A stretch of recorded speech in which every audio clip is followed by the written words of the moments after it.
Hi hello ನಮಸ್ಕಾರ ಸ್ನೇಹಿತರೆ, ಏನಾಗ್ತದೆ ಇಲ್ಲಿ ಫೈನಲಿ ಲಕ್ಷ್ಮಿ ಪ್ರಪೋಸ್ ಮಾಡೋಕ್ಕೆ ಮುಂದಾಗ್ಬಿಟ್ಲ. ವೈಷ್ಣವ್ಗೆ ಬಿಗ್ ಶಾಕ್ ಕೊಟ್ರ. ಹಾಗಿದ್ರೆ ಆಗ್ತಿರೋದೇನೋ ಆಗದೇನೋ ತಿಳ್ಕೊಬೇಕು ಅಂದರೆ ಈಗಲೇ ನಮ್ಮ ಈ ಚಾನಲ್ನ ಸಬ್ಸ್ಕ್ರೈಬ್ ಮಾಡಿ, ಹಾಗೆ ಈ ಒಂದು ವಿಡಿಯೋವನ್ನು ಪೂರ್ತಿಯಾಗಿ ನೋಡಿ. ಇಲ್ಲಿ ಕೀರ್ತಿ ಮತ್ತು ವೈಷ್ಣವ್ ಇಬ್ಬರು ಮಾತಾಡಿದ್ದನ್ನು ಈ ಕಡೆ ಕೃಷ್ಣ ಕೇಳಿಸ್ಕೊಂಡಿದ್ದಾರೆ. ಮಗನ ತರಾಟಕ್ಕೆ ತೊಗೊಂಡಿದ್ದಾರೆ.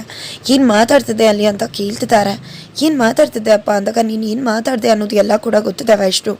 ಅಲ್ಲೇ ನಿನಗೆ ಪಾಳಗೆ ಬಾರಿಸ್ಬೇಕು ಅಂತಿದ್ದ, ಸೀನ್ ಕ್ರಿಯೇಟ್ ಮಾಡಬಾರ್ದು ಅಂತ ಅಲ್ಲಿಂದ ವಾಪಸ್ ಬಂದಿದ್ದೀನಿ.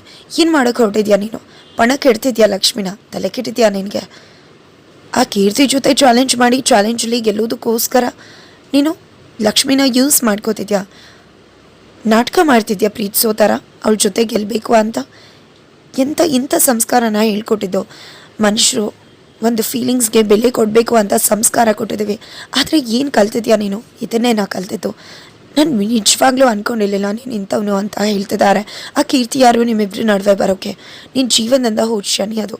ನಿನ್ಗೆ ಎಷ್ಟೆಲ್ಲ ಮಾಡಿದ್ಲು, ಆದರೂ ಕೂಡ ಇವತ್ತು ಅವಳ ಜೊತೆ ಚಾಲೆಂಜ್ ಗೆಲ್ಲೋಕ್ಕೆ ಲಕ್ಷ್ಮಿ ಬದುಕಲ್ಲಿ ಆಟ ಆಡ್ತಿದ್ಯಾ. ಮುಂದೊಂದು ದಿನ ನೀನು ಲಕ್ಷ್ಮಿ ಜೊತೆ ಪ್ರೀತಿ ಮಾಡಿದ್ದು ಎಲ್ಲವೂ ಕೂಡ ಆ ಕೀರ್ತಿ ಜೊತೆ ಚಾಲೆಂಜ್ ಗೆಲ್ಲೋಕೆ ಅನ್ನೋದು ಗೊತ್ತಾದರೆ ಲಕ್ಷ್ಮಿ ಮನಸ್ಸು ಹೊಡೆದೋಗುತ್ತೆ. ಅವ್ಳಿಗೆ ನಿನ್ನನ್ನು ಪ್ರಾಣಕ್ಕಿಂತ ಹೆಚ್ಚಾಗಿ ಪ್ರೀತಿ ಮಾಡ್ತಿದ್ದ. ಅಂತ ಪ್ರೀತಿ ಮಾಡ್ತಿರೋ ಜೀವಕ್ಕೆ ಪ್ರೀತಿ ಕೊಡೋದ್ಬಿಟ್ಟು ಈ ರೀತಿ ನಾಟಕ ಮಾಡೋ ಪ್ರೀತಿ ಕೊಡ್ತಿದ್ಯಲ್ಲ, ನಿನ್ಗೇನೂ ಅನಿಸೋದಿಲ್ವ? ನಿಜ ಹೇಳಬೇಕು ಅಂದರೆ ಪ್ರಯತ್ನ ಪಟ್ಟು ಪ್ರೀತಿ ಮಾಡೋದಲ್ಲ. ಆ ಪ್ರೀತಿ ಅನ್ನೋದು ತನ್ನಂತಾನೇ ಹುಟ್ಟಬೇಕು. ಅದು ಹುಟ್ಟಬೇಕು ಅಂದರೆ ನೀನು ಪ್ರಯತ್ನ ಇರಬೇಕು. ಅವ್ಳ ಜೊತೆ ನೀನು ಟೈಮ್ ಸ್ಪೆಂಡ್ ಮಾಡಬೇಕು, ಅರ್ಥ ಮಾಡ್ಕೋಬೇಕು, ಮನಸ್ಸುಗಳು ಹೊಂದಾಗಬೇಕು. ಅದನ್ನು ಬಿಟ್ಟು ಈ ರೀತಿ ಪ್ರಯತ್ನ ಪಡೋದಂತೆ, ಚಾಲೆಂಜ್ ಮಾಡೋದಂತೆ, ಇದಕ್ಕೆಲ್ಲ ಯಾರು ಹೇಳ್ಕೊಟ್ಟಿದ್ದು ನಿನಗೆ? ಏನು ಹೇಳಬೇಕು ನಿನಗೆ ಅಂತಲೇ ಅರ್ಥ ಆಗ್ತಿಲ್ಲ ಅಂತ ಹೇಳ್ತಿದ್ದಾರೆ. ನೋಡು, ಇವಾಗಲೂ ಹೇಳ್ತಿದ್ದೀನಿ, ದಯವಿಟ್ಟು ಇದನ್ನೆಲ್ಲ ಬಿಟ್ಟು ಪ್ರಾಮಾಣಿಕವಾಗಿ ಅವಳನ್ನು ಅರ್ಥ ಮಾಡಿಕೊಂಡು ಪ್ರೀತಿಸೋಕೆ ಶುರು ಮಾಡು. ಆ ಹುಡುಗಿ ತಾಳ್ಮೆಯಿಂದ ಕಾಯ್ತಾಳೆ. ಆ ಟೈಮ್ ತಗೋ. ಅದನ್ನು ಬಿಟ್ಟು ಈ ರೀತಿ ನಡ್ಕೋಬೇಡ. ಯಾರ ಜೊತೆ ಚಾಲೆಂಜ್ ಗೆಲ್ಲೋಕೆ ಲಕ್ಷ್ಮಿನ ಪಣ ಕೆಡಬೇಡ ಅಂತ ಹೇಳ್ತಿದ್ದಾರೆ. ಅಪ್ಪ, ನಾನು ಕೂಡ ಪ್ರಯತ್ನ ಮಾಡ್ತಿದ್ದೀನಪ್ಪ. ಆ ಕೀರ್ತಿ ಜೊತೆ ಈ ರೀತಿ ಚಾಲೆಂಜ್ ಮಾಡಿದ್ರೆ ಅವಳ ಲೈಫಿಂದ ದೂರ ಹೋಗ್ತಾಳೆ, ಆಮೇಲೆಲ್ಲ ಕೂಡ ಸರಿ ಹೋಗುತ್ತೆ ಅಂತ ಈ ರೀತಿ ಮಾಡ್ತಿದ್ದೀನಿ ಅಂದಾಗ ಅದೆಲ್ಲ ಬೇಡ ವೈಷ್ಣವ್. ಸುಮ್ಮನೆ ವಿನಾಕಾರಣ ಏನೇನೋ ಮಾತಾಡಬೇಡ. ಹೇಳ್ತಿದ್ದಾನಲ್ವ, ಆ ಹುಡುಗಿ ಆಗಿರೋದಕ್ಕೆ ಈ ಮನೇಲಿ ಇನ್ನೂ ಕೂಡ ನೆಮ್ಮದಿ ಇದೆ. ಇಲ್ಲ ಅಂದಿದ್ರೆ ಖಂಡಿತ ನೆಮ್ಮದಿ ಇರ್ತಿರ್ಲಿಲ್ಲ. ದಯವಿಟ್ಟು ಹುಡುಗಿಗೆ ಮೋಸ ಮಾಡಬೇಡ. ಪ್ರಾಮಾಣಿಕವಾಗಿ ಪ್ರೀತಿ ಮಾಡಿ ಇಬ್ಬರು ಕೂಡ ಚೆನ್ನಾಗಿ ಜೀವನ ಮಾಡಿ ಅಂತ ಹೇಳಿ ಹೋಗ್ತಾರೆ. ನಂತರ ಈ ಕಡೆ ಲಕ್ಷ್ಮಿ ವೈಷ್ಣವ್ಗೋಸ್ಕರ ಅಡುಗೆನ ಪ್ರಿಪೇರ್ ಮಾಡಿದಾಳೆ. ಅದು ಯಾರು ಕೂಡ ಟೇಸ್ಟ್ ಮಾಡಬಾರ್ದು ಅಂತ ಅಂಕಿತ್ ಕೂಡ ಹೇಳ್ತಿದ್ದಾನೆ. ಈ ಕಡೆ ಲಕ್ಷ್ಮಿ ಮಾತ್ರ ನಾನು ಆ ರೀತಿ ಹೇಳಿದ್ನ ಅಂತ ಹೇಳ್ತಿದ್ದಾಳೆ. ನಂತರ ಈ ಕಡೆ ಸುಪ್ರೀತಾ ಅಕ್ಕ ನಿಮ್ಮನ್ನು ಕರೀತಿದ್ರು ಅಂತ ಗಂಗಕ್ಕ ಹೇಳ್ತಿದ್ದಾಗ ಈ ಕಡೆ ಲಕ್ಷ್ಮಿ ಹೋಗೋಕೆ ನೋಡ್ತಾಳೆ. ಆದರೆ ಕಾಲ್ಗೆ ಪೆಟ್ಟಾಗ್ಬಿಡುತ್ತೆ. ತಕ್ಷಣ ಈ ಕಡೆ ಗಂಗಕ್ಕ ಫಸ್ಟ್ ಏಡ್ ಮಾಡ್ತಾರೆ. ಎಲ್ಲರೂ ಕೂಡ ಬರ್ತಾರೆ ಅಲ್ಲಿಗೆ. ಒಂದಿನ ಕೂಡ ಈ ರೀತಿ ಕಿಚನಲ್ಲಿ ನನಗೆ ಈ ರೀತಿ ಆಗಿರಲಿಲ್ಲ, ಆದರೆ ಯಾಕೆ ಈ ರೀತಿ ಆಯಿತು ಅಂತ ಅನ್ನಿಸ್ತದೆ ಅಂದರೆ ಏನೋ ಅಪಶಕನ ಇರ್ಬೋದು ಅಂತ ಅನ್ನಿಸ್ತದೆ ಅಂತ ಹೇಳ್ತಿದ್ದಾಗೆ, ನಾನಿಲ್ಲ ಅಜ್ಜಿ, ನಾನೇ ಸುಮ್ಮನಿದ್ದೀನಿ, ನೀನು ಈ ರೀತಿ ಎಲ್ಲ ಹೇಳ್ತಿದ್ಯಾ, ನನಗೆ ಇಂಥ ಆಲೋಚನೆಗಳು ಬರ್ತಿಲ್ಲ ಅಂತ ಹೇಳ್ತಿದ್ದಾರೆ ಅಜ್ಜಿ. ನಂತರ ಈ ಕಡೆ ಅಪಶಕನ ಅಂತೆ ಅದಂತೆ, ಈ ಮನೇಲಿ ನಿನ್ನಿಂದಾಗಿ ಏನೂ ಕೂಡ ಆಗಲ್ಲ, ಆದರೆ ಒಂದು ಸಣ್ಣ ಜಗಳ, ಒಂದಷ್ಟು ಆರ್ಗ್ಯುಮೆಂಟ್ಸ್ ಆಗ್ಬೋದು ಅಷ್ಟೇ ಅಂತ ಹೇಳ್ತಿದ್ದಾಳೆ. ಈ ಕಡೆ ವಿಧಿ ಮಾತುಗಳನ್ನ ಸಹಿಸು ಅಜ್ಜಿ. ವಿಧಿಗೆ ಸುಮ್ಮನೆ ವಿನಾಕಾರಣ ಏನೇನೋ ಮಾತಾಡಬೇಡ ಅಂತ ಬೈತಾರೆ. ನಂತರ ಈ ಕಡೆ ಸುಪ್ರೀತಾ ಚಿಕ್ಕಮ್ಮ ನೀವು ಯಾಕೆ ಕರೆದ್ರಿ ಅಂತ ಕೇಳಿದಕ್ಕೆ 1 ನಿಮಿಷ ಇರು ಅಂತ ಹೇಳಿ ಹೋಗ್ತಾರೆ. ಹೋಗಿ ಸುಪ್ರೀತಾ ಅವರು ಒಂದು ಸ್ಯಾರಿ ತೊಗೊಂಡು ಬಂದು, ಈ ಸ್ಯಾರಿ ಉಟ್ಕೋ, ತುಂಬ ಚೆನ್ನಾಗಿ ಕಾಣಿಸ್ತೀಯ ಇವತ್ತು ಅಂತ ಹೇಳಿ ಸೀರೆ ಕೊಡ್ತಾರೆ. ನಂತರ ಖುಷಿಯಿಂದ ಲಕ್ಷ್ಮಿ ಕೂಡ ರೆಡಿ ಆಗ್ತಾಳೆ. ಆದರೆ ಈ ಕಡೆ ಕಾವೇರಿ ಅವ್ರು ಮಾತ್ರ ತುಂಬ ಸೆಟ್ ಮಾಡಿಕೊಂಡು ಕೀರ್ತಿಗೆ ಕಾಲ್ ಮಾಡಿದ್ದಾರೆ. ಏನು ಮಾಡೋಕೆ ಹೊರಟಿದ್ಯಾ ಕೀರ್ತಿ?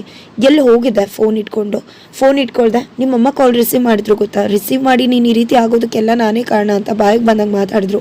ಕೇಳಿ ಎಷ್ಟು ಹಿಂಸೆ ಆಯಿತು ಗೊತ್ತಾ ಅಂತ ಕೇಳ್ತಿದ್ರೆ, ಅಯ್ಯೋ ಆಂಟಿ, ನಮ್ಮಮ್ಮನ ವಿಷಯ ಬಿಟ್ಬಿಡಿ ಅಂತ ಹೇಳ್ತಿದ್ದಾಳೆ. ನಂತರ ಈ ಕಡೆ ನೋಡು ಕೀರ್ತಿ, ಅಂಥದ್ದು ಏನು ಮಾಡಿದೆ ನೀನು?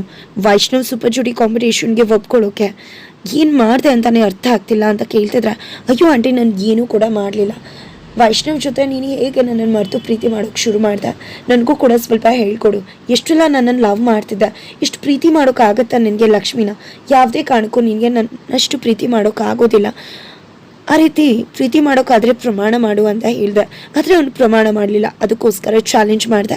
ಇನ್ನು 2 ತಿಂಗಳೊಳಗೆ ನೀನೇನಾದರೂ ಲಕ್ಷ್ಮಿನ ನನ್ನಷ್ಟು ಪ್ರೀತಿ ಮಾಡೋಕ್ಕಾಗದೇ ಇದ್ದರೆ ಈ ವಿಷಯ ನಿನ್ನ ಲವ್ ಮ್ಯಾಟರ್ನ ಲಕ್ಷ್ಮಿ ಹತ್ರ ಹೇಳಬೇಕಾಗತ್ತೆ ಅಂತ ಹೇಳಿದೆ. ಅವನು ಕೂಡ ಚಾಲೆಂಜ್ಗೆ ಒಪ್ಕೊಂಡ ಅಂತ ಹೇಳ್ತಿದ್ದಾರೆ. ಪ್ರೀತಿ ಎಂತಾನೇ ಜೀವನ ಮಾಡ್ತೀವಿ ಅಂತ. ಖಂಡಿತ ಅವನಿಗೆ ನನ್ನಷ್ಟು ಅವಳನ್ನ ಪ್ರೀತಿ ಮಾಡೋಕ್ಕಾಗೋದಿಲ್ಲ ಅಂತ ಹೇಳ್ತಿದ್ದಾಳೆ. ಏನು ಮಾತಾಡ್ತಿದ್ಯಾ ಕೀರ್ತಿ, ನೀನೇನೋ ಅಂದ್ಕೊಂಡಿದ್ಯಾ, ಅದು ಉಲ್ಟಾ ಹೊಡೆದ್ರೆ ಏನು ಮಾಡ್ತೀಯಾ? ಅವನಿಗೆ ಖಂಡಿತ ಲಕ್ಷ್ಮಿ ಮೇಲೆ ಯಾವುದೇ ರೀತಿ ಪ್ರೀತಿ ಇಲ್ಲ, ಆದರೆ ನಿನ್ನ ಮೇಲೆ ತುಂಬ ಅಂದರೆ ತುಂಬ ಸಿಟ್ಟಿದೆ. ಆ ಸಿಟ್ಟಿಗೋಸ್ಕರ ಅವನು ಅವಳನ್ನ ಪ್ರೀತಿ ಮಾಡೋಕ್ಕೆ ನಾಟಕ ಮಾಡೋಕ್ಕೆ ಹೋಗಿ ಚಾಲೆಂಜಲ್ಲಿ ಗೆಲ್ಲೋಕೆ ಹೋಗಿ ನಿಜವಾಗಿ ಪ್ರೀತಿ ಮಾಡಿಬಿಟ್ರೆ ಏನು ಮಾಡೋದು? ನೀನು ಮಾಡಿರೋ ಕೆಲಸಕ್ಕೆ ಏನು ಹೇಳಬೇಕು ಅಂತ ಗೊತ್ತಾಗ್ತಿಲ್ಲ ಅಂದರೆ, ಅಯ್ಯೋ ಆಂಟಿ ನೀವು ಅನ್ಕೊಂಡಾಗ ಏನೂ ಕೂಡ ಆಗೋದಿಲ್ಲ, ನೀವು ಆ ರೀತಿ ಏನೂ ಕೂಡ ಅನ್ಕೋಬೇಡಿ ಅಂತ ಹೇಳ್ತಿದ್ರೆ ಏನಾಗಲ್ಲ. ತಲೆ ಕೆಟ್ಟಿದ್ಯಾ ನಿನಗೆ? ನಾನೇ ಏನಾದರೂ ಮಾಡಬೇಕು, ಈ ಹುಡುಗಿನ ನಂಬ್ಕೊಂಡು ಹೋದ್ರೆ ಎಲ್ಲನೂ ಕೂಡ ಹಾಳು ಮಾಡಿಬಿಡ್ತಾರೆ ಅಂತ ಅನ್ಕೋತಿದ್ದಾರೆ. ನಂತರ ಈ ಕಡೆ ವೈಷ್ಣವ್ ಬರ್ತಾರೆ, ಡಿಶಸ್ ರೆಡಿ ಆಗಿದೆ, ನಾವಿಬ್ಬರೇ ಇವತ್ತು ಜೊತೆಲಿ ಕೂತು ಊಟ ಮಾಡೋದು, ಯಾರೂ ನಮ್ಮ ಜೊತೆ ಬರಲ್ಲ ಅಂತ ಹೇಳಿ ಹೋಗ್ತಾರೆ. ಎಲ್ಲ ರೀತಿಯ ಅರೇಂಜ್ಮೆಂಟ್ ಆಗಿದೆ ನೋಡಿ, ಇವತ್ತು ಡಿಶಸ್ ಪ್ರಿಪೇರ್ ಮಾಡಿರೋದು ನೀವು, ಆದರೆ ಟ್ರೀಟ್ ನಂದು ಅಂತ ಹೇಳ್ತಿದ್ದಾರೆ.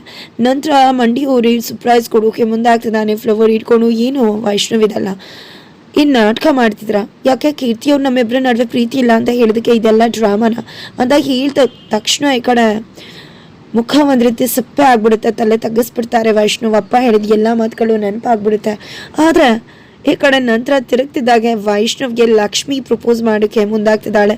ಮಂಡಿ ಊರಿ ಕೂತು ನೀವು ನನ್ನ ಜೊತೆ ಹೊಸ ಜೀವನನ ಶುರು ಮಾಡ್ತೀರಾ ಅಲ್ವಾ ಅಂತ ಕೇಳ್ತಿದ್ರೆ ಈ ಕಡೆ ಖುಷಿ ಆಗುತ್ತೆ ಏನಿದು ಅಂತ. ಫೈನಲಿ ನಿಮಗಷ್ಟೇ ಸರ್ಪ್ರೈಸ್ ಕೊಡೋಕೆ ಬರೋದಾ, ನನಗೂ ಕೊಡೋಕೆ ಬರುತ್ತೆ ಅಂತಿದ್ದಾಗೆ ಪ್ರೀತಿಯಿಂದ ಖುಷಿಯಿಂದ ಅಕ್ಸೆಪ್ಟ್ ಮಾಡಿಕೊಂಡು ಕಣ್ಣಿಂದ ಅಂತ ಹೇಳ್ತಾರೆ. ಫೈನಲಿ ಸಖತ್ತಾಗಿ ಡಿನ್ನರ್ ಮಾಡ್ತಾರೆ, ಸೂಪರ್ ಜುಟಿ ಕಾಂಪಿಟೇಷನ್ಗೆ ರೆಡಿ ಆಗ್ತಿದ್ದಾರೆ.